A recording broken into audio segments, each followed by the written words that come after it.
Hello दोस्तों, आपका स्वागत है हमारे अपने यूट्यूब चैनल केमिकल टेक्निकल में। जैसा कि आपको इस पर दिखाई दे रहा होगा, थंबनेल पर भी आप देखकर समझ ही गए होंगे कि आपका हमारा जो चैप्टर शुरू होने वाला है वो घर्षण फ्रैक्शन जो कि शुरू होने वाला है, जो कि 4 चैप्टर है।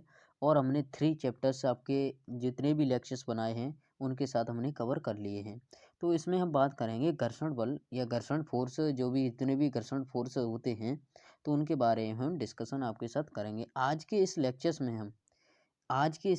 में आपके साथ घर्षण कोण और घर्षण एंड विषांत कोण आपके साथ डिस्कशन करेंगे, और इस चैप्टर में बहुत ही सारे घर्षण बल जो भी होंगे उनके आपके साथ शेयर करेंगे। ठीक है, तो हमारे डेली बाय डेली आप लेक्चर्स देखते रहिएगा। अगर हमारे पिछले लेक्चर्स नहीं देखे तो उनको जाकर देख लीजिएगा, प्लेलिस्ट बनी हुई है तो आप वहाँ से देख सकते हो। ठीक है, तो शुरू करते हैं। हमारा जो पहले घर्षण समझते हैं। घर्षण क्या है? जब दो वस्तुएं होती हैं, जब दो वस्तु होती हैं तो वे क्या करती हैं, एक दूसरे पर क्या होती हैं, फिसलती हैं। तो वस्तु के जो कि संपर्क होता है, जो तल होता है उनका, जो एक दूसरे से क्या हुआ, फिसलने या फिसलने का प्रयास किया उन्होंने। ठीक है, तो जो बल इनका विरोध करेगा उसे क्या कहेंगे, घर्षण बल कहेंगे। जैसा कि आपको डेफिनेशन में, जब किसी पिंड किसी दूसरे पिंड पर फिसलता है या फिसलने का प्रयास करता है तो दोनों पिंडों के संपर्क तल पर एक स्पर्शी बल क्रिया करता है जो फिसलने का विरोध करता है, उसे क्या कहते हैं, घर्षण बल कहते हैं। ठीक है, अरे बहुत ही सारे आपके दैनिक जीवन में बहुत ही सारे एग्जाम्पल हैं, आप अच्छे से समझ जाओगे। ठीक है, जैसे हमने किसी वस्तु को एक दूसरे से रगड़ा। ठीक है, दो वस्तु हैं एक दूसरे से रगड़ रहे हैं, तो ये क्या हो रहा है कि जो भी हमारे वस्तु रगड़ रहे हैं इनमें कोई बल, घर्षण फ्रैक्शन हो रहा होगा, घर्षण हो रहा होगा। तो जो घर्षण हो रहा है इसको रोकने के लिए एक बल उत्पन्न होता है वहाँ पर, वो क्या कहते हैं उसको, वो विरोध करता है घर्षण का, वो क्या कहते हैं, घर्षण बल कहते हैं। ठीक है, तो ये हो गया। फिर उसके बाद हम बात करेंगे, आपकी छोटी छोटी ये डेफिनेशन है, बिल्कुल कॉन्सेप्ट क्लियर होना चाहिए आपका पहले से ऑलरेडी। ठीक है, बात करते हैं हम घर्षण कोण। घर्षण कोण क्या होता है, एंगल ऑफ फोर्स फ्रैक्शन। घर्षण बल एफ एवं अविलंब प्रतिक्रिया के परिणामी आर तथा विलंब प्रतिक्रिया के बीच का कोण घर्षण कोण कहलाता है। ठीक है, इससे क्या समझ में आया, जो कोई भी हमारा घर्षण बल होगा, ठीक है, और जो भी विलंब होगा, लंब होगा, जो घर्षण बल होगा उसके लंब हो तो कोई क्रिया कार्य कर रहा होगा, कोई पिंड कार्य कर रहा होगा। ठीक है, तो वो क्या कहेगा, वो का रिजल्टेंट फोर्स होगा। उसके प्रतिक्रिया के बीच का कोण, मतलब जो भी प्रतिक्रिया कर रहा है, क्रिया कर रहा है, उसकी प्रतिक्रिया के बीच का कोण क्या होगा, आपका घर्षण कोण होगा। समझिएगा, जैसे कि आपको ये इसमें दिखाई दे रहा है, देखिएगा आपको ये दिखाई दे रहा है, ये क्या है, आपका कोई फोर्स है जो कि आपका ये घर्षण फोर्स हो गया। ठीक है, अब एन क्या है, आपकी प्रतिक्रिया, प्रतिक्रिया कोई परिणामी क्या है, प्रतिक्रिया परिणामी फोर्सेस है अविलंब। ठीक है, तो ये क्या है, उनका दोनों का क्या है, रेशियो। रेशियो क्या है आपका, 10 दोनों को क्या कहेगा, घर्षण घर्षण कोण कहेंगे, उसको म्यू से डिनोटेड करते हैं। म्यू इजकल टू 10 थीटा हो जाएगा। ठीक है, यहाँ पर पूरा म्यू इजकल टू 10 थीटा हो जाएगा। ये न्यूमेरिकल बेसिस से बहुत ही इंपॉर्टेंट है।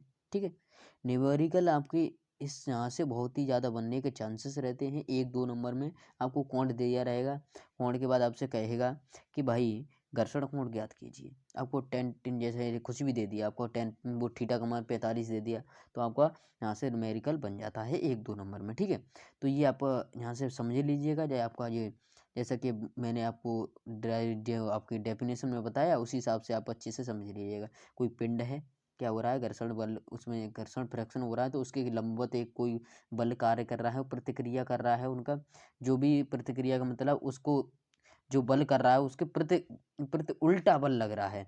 जैसे मैं कहूँगा आपसे, जैसे देखिए, जैसे कोई वस्तु है, अगर वो इधर मूव कर रही है तो कोई हम इधर से इसको क्या कर रहे हैं, हम अपनी तरफ खींच रहे हैं, और ये वस्तु कहाँ जा रही है, नीचे की तरफ। जैसे पहाड़ से नीचे कोई भी पत्थर फिसलता हुआ नीचे जा रहा है, अब हम उसे ऊपर की ओर खींचने का प्रयास करें तो ये प्रतिक्रिया बल हो गया। ठीक है, तो ऐसे करके अब बात करते हैं विश्रांत कोण।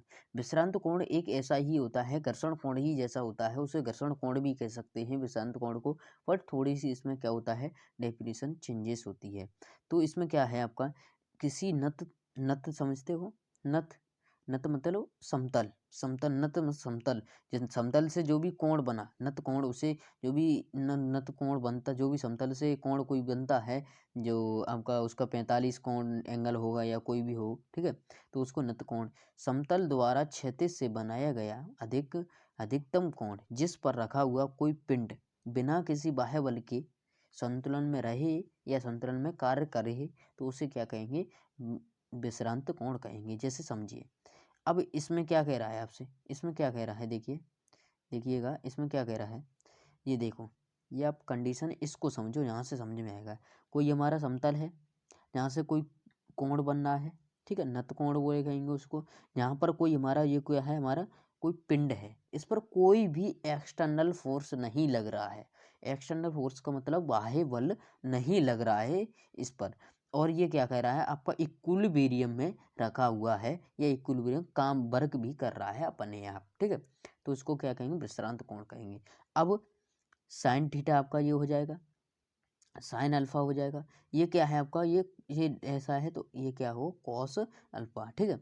एक्स वाई डायरेक्शन में एक तरह का कह सकते हो, एक्स वाई डायरेक्शन में है तो आपका एक्स डायरेक्शन जो भी एक्स डायरेक्शन आपको पता है क्या लेते हैं, साइन लेते हैं, और वाई जो सॉरी एक्स और आपकी वाई डायरेक्शन में कॉस लेते हैं, आपको ऐसा पता होगा, ठीक है।